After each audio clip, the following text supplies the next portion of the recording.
Assalamualaikum warahmatullahi wabarakatuh. Halo, selamat sore. Kembali berjumpa dengan saya Yayan Nuryanti pada edisi video pembelajar minggu ke 2 bulan November tahun 2023. Kembali melanjutkan pembahasan dari buku yang sebelumnya. Dua sesi sharing kemarin kan saya tidak bahas dari buku ya, saya tidak bedah buku, saya ambil sesi sharing. Nah, untuk kali ini saya akan meneruskan kembali pembahasan dari buku The Art of Social and Emotional Intelligence. Oke. Pembahasan terakhir itu kan saya udah membahas mengenai ini 4 kemampuan inti dari social intelligence, di mana saya itu sudah membahas mengenai negosiasi, lalu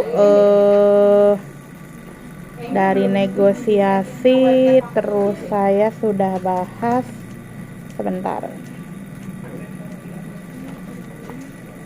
relasi, kemudian adaptasi.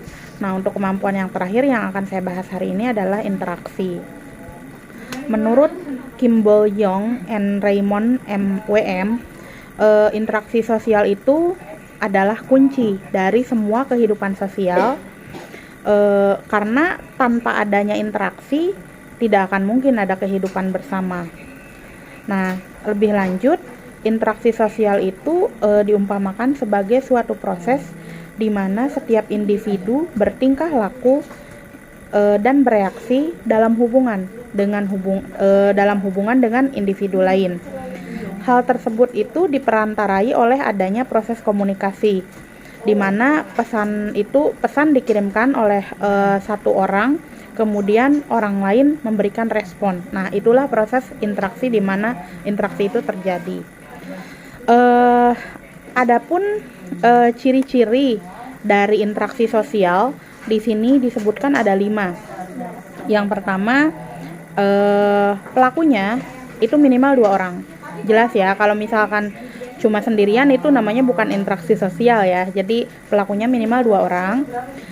Yang kedua, adanya hubungan timbal balik antar pelaku. Jadi antar orang pertama dengan orang kedua itu masing-masing ada hubungan timbal balik.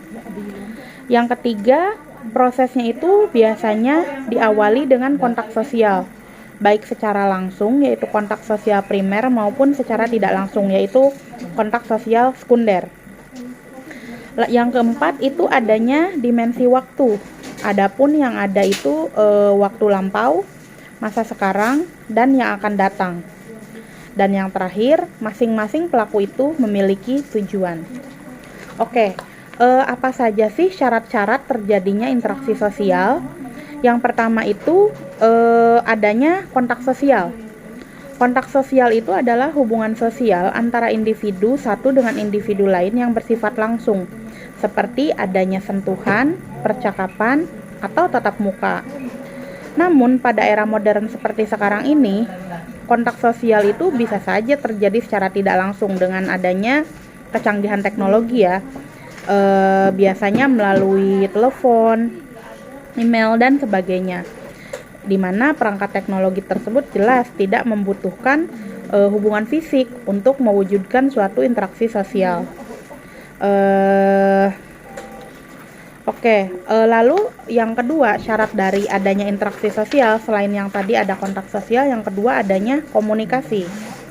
Komunikasi itu adalah proses penyampaian suatu hal atau pesan dari satu orang kepada orang lain yang dilakukan secara langsung maupun melalui alat bantu agar orang lain yang dituju itu memberikan tanggapan atau tindakan tertentu. Orang yang memberi pesan kita biasa sebut komunikator. Isi komunikasi atau berita yang disampaikan disebut pesan atau message, dan orang yang menerima pesan disebut komunikan.